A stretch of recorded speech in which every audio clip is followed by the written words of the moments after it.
Hi, friends of the Diamond Mastery Group. My name is Bree Holland, and I am currently a two-star Diamond Success Club 10 All-Star for about, I think, 16 months now. And I just wanted to share with you my best practices for time management. I've gone through a few different phases in my coaching experience. I first started coaching when I was working a full-time clothing manager store position. So I was working 50 to 60 hours a week. I had a 1-year-old little girl, and I was helping my family move. So we were moving houses, doing all this stuff, and I started coaching. I was battling anxiety. I was battling depression. I was battling my own fitness and health journey and feeling good about myself. And so I didn't have a ton of time to work this business, but I was really inspired watching my coach, and I wanted to make it work somehow because I saw the future with it, and I was ready to dive in right away. So when I first got it started, being a mom that was working full time, I had to work from a to-do list, and managing my time was crucial in getting the things done that I knew I needed to have done, so that my business would grow and expand and, allow me to quit my job and be home with my little girl. So I worked off a to-do list, and basically I did the 3 vital behaviors first and foremost every single day of inviting and adding to my network and doing my own workout, drinking my Shakeology, and just posting on my Facebook about my journey. So, the 3 vital behaviors is a great to-do list. If you have no other time, make sure you're inviting, make sure you're doing what you need to do for your own health and fitness, and then personal development. Diving into yourself, your confidence levels are going to go up. You're going to learn more about yourself. You're going to develop as a person as you grow as a leader for your team. And as your team grows, you're going to have to expand that. So doing those simple things every day, you're going to find yourself just, finding this confidence and amazing leadership ability. So doing those things every day, if you have no other time, like I know I didn't have a ton of time when I first started coaching, but I made this work because it was a priority to me. And if there's something that you really want and you want to go after and you see a passion for this, that you have to make it fit in somewhere. So if it means 30 minutes before you have to go to, waking up 30 minutes early, or going to bed 30 minutes late, or skipping out on lunch date, or, not going out on the weekends, whatever it is that you get that power hour in and you get your workouts done and you start feeling good, you start sharing your journey, that's where it's going to come in handy. It's not going to come in handy. It's going to share. You're going to be able to share your experiences as a coach and how it's changing your life and what it's done for your family, what it's doing for you, because growing as a person and sharing that is amazing and it's inspiring and people can see you changing. So I created a to-do list. It was pretty much the business activity tracker, and I just revamped it a little bit to fit my style, fit my life, fit my time frames. And then about 7 months into coaching, I quit my full-time job to be a full-time coach, full-time mommy, and my schedule drastically changed. I thought, somehow I was going to have all this time to work my business, but realized being at home with a, 1 to 2-year-old, it's not that simple, and you're up with your child and you're playing and you're entertaining and you're being mom. So I had to work around, being a mom. So I had a to-do list in the morning, and it was to check in with my challengers, and it was to invite and respond to messages. And then at nap time, it was my coach time. So I, shared some information with my coaches. I shared stuff in my team page. I planned for team calls.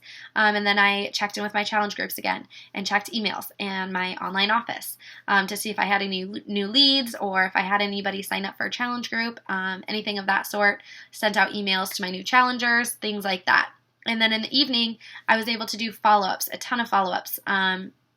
After I got my daughter to bed, that's pretty much all I did. I spent most of my time still doing invites and follow-ups because that's your bread and butter, is your challengers and getting your challengers in good groups and supporting them because they are going to want to come back time and time again. They're going to want to get that discount. They're going to fall in love with this business and with what we have to offer, and that is where some of your best coaches are going to come from. So time managing to make sure you're really supporting the people that are joining you is super important.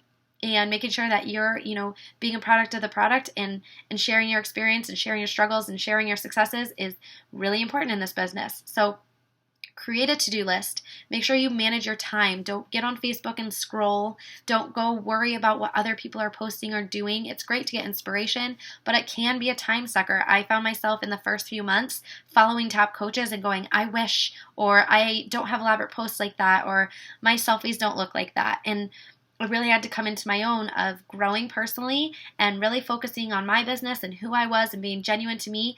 And my posts and my confidence started showing and coming along with that, instead of me focusing on, the other top coaches and what they had to offer. I had to figure out what I had to offer. I had to figure out how this business was going to work for me, and I really had to stick to a time frame of how long I could invite, how long it was going to take me to schedule out posts for the days that I worked. And now scheduling out stuff for my kiddo.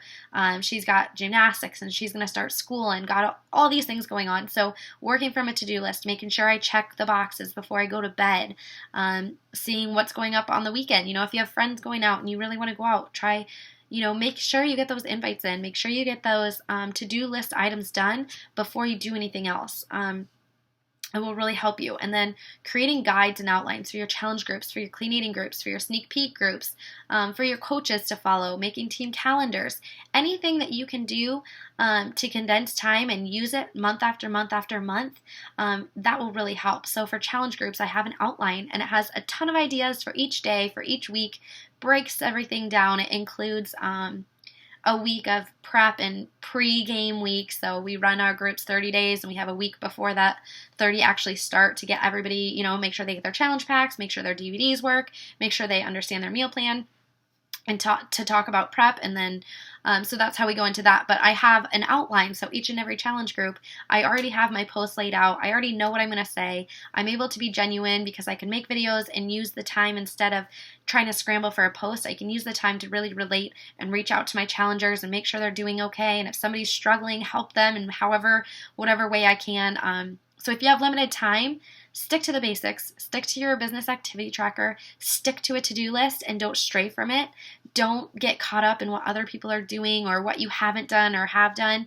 Just stick to, genuinely you and what you feel comfortable with, and stick to a list of things that are going to move your business forward. So again, the vital behaviors, the business activity tracker, it's very laid out for you to listen to the national wake-up call, get on team calls, get on YouTube and train with the top coaches. They offer trainings, and schedule that in. When are you going to have time to train for your business? When are you going to, take time for personal development and grow as a leader? And when are you going to take time for your challengers and give time to your coaches?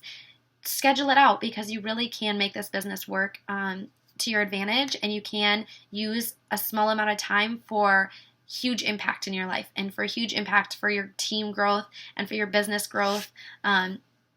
I worked this business an hour to 2 hours a day when I first got started working full time. I didn't have a lot of time, and I focused in on the things that were building my business, and that was inviting and talking and relating to people and sharing on my Facebook my journey. So create a timetable for yourself, create a monthly to-do list, and create a daily to-do list so that you can work from a list, so you can stay organized, keep yourself on track. So don't get, swayed by searching coaches and seeing what other people are posting and what your coaches are posting and what your challengers are doing. You have to stay focused. You have to stay supportive of the people that are here now, and constantly be pushing to find new people. So a to-do list, that's what I can say. Time management, try not to get sidetracked. Try to work from a list. Try to keep, your boxes checked each day, and don't stray from that, and you will succeed. So I hope this helped. If you have questions, reach out to me, message me, or comment below, and I will try to answer what I can. So have a great day, guys. Bye.